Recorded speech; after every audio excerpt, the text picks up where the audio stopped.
Hey, welcome and and thank you for joining me again. This is Head Chicano in charge. I think I am number 6. And once again, my name is Alfredo Reyes. I'm your host. And today, this is going to be a segment about bread and how I have a fond memory of it. But we all, or I have uh, how do I put this? I cannot eat without bread. Um, yeah, salad. I'm mostly a sandwich guy. So, let's be honest. You need bread for a sandwich. I don't care what kind of bread, pumpernickel, rye. And how many different ryes do you have? Jewish rye, Russian rye, sourdough rye.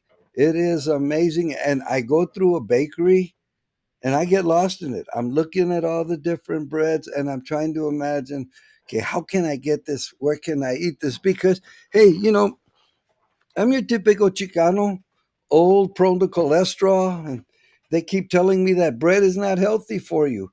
And it's like, how is it not healthy? And of course, my wife insists it's not healthy, and I cannot understand how the health industry agrees with her. Come on now, what is a salad without a good sourdough roll? Oh, I can't even begin to think of it. Please, a hot dog without a bun? Preposterous. And what do you want your pastrami on? Rye? A French roll? An onion roll? Come on now, you got all these options to choose from, and they're telling me that it is unhealthy. I don't understand it. Well, anyway, this brings me to a quick little, two things.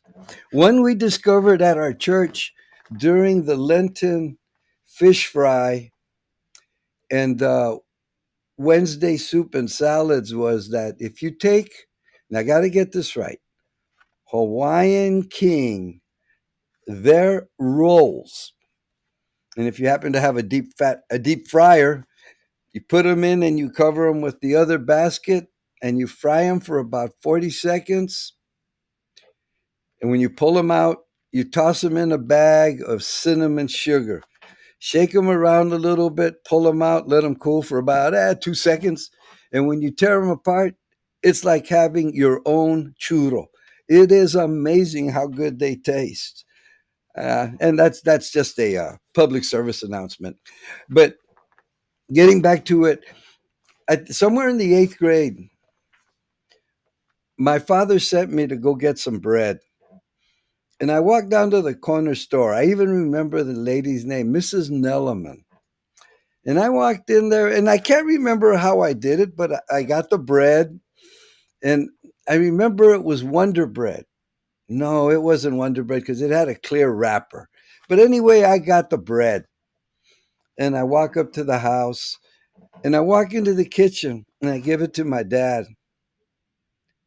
Oh, what brings us up is before I get there, I was at Stater Brothers, and I was looking for bread to go with the hot dogs that I bought because nothing is better than a boiled hot dog thrown on a piece of white bread with a slather of mustard.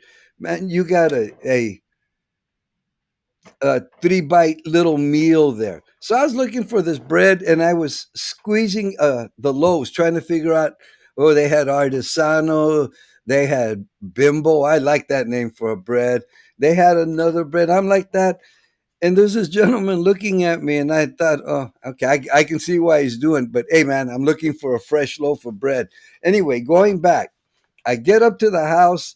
I give my dad the loaf of bread, and I remember he must have been cleaning the dishes because he was there, and he had put a dish away, and he got the bread, and he squeezed it, and he looked at me, and he says, Jesus Christ, this is hard, and I'm looking at him like, okay, and he tells me, he says, don't they teach you anything in school? And in a moment of temporary insanity, My response to him was, they don't teach us how to pick bread. And as those words were coming out of my mouth, I'm trying to find them and reach them so that they never reach his ears. And he hears them, and I'll never forget. He looked at me, and there was this little smile on his face.